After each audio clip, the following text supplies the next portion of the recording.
where domestic entities are to get preference in defense procurement, is encouraging substantive self-reliance in design, development, and production of defense equipment, weapon systems, and platforms. This is a positive step and will help build a robust indigenous defense industry base by proactively encouraging larger involvement of the Indian private sector in design, manufacture of defense equipment and systems.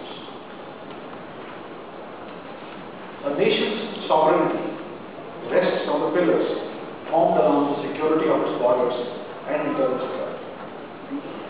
The primary responsibility of every nation state is the safety of its citizens and the protection of its borders.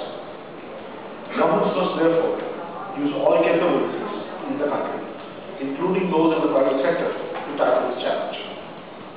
Therefore, the role of industry in working with the defense and security apparatus assumes significant importance. Globally, private industries now perform many functions that were formerly the responsibility of uniformed personnel only and deploy to more forward areas than ever before. Defense companies in the US and Europe dominate the world market. Of the top 30 defense companies, 18 are headquartered in the US and 10 are Europe.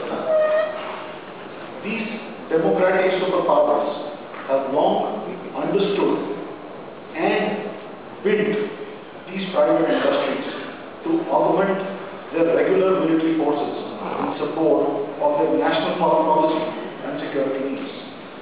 Since the Gulf War in 1991, the private industry support on and off the battlefield has become even increasingly more visible.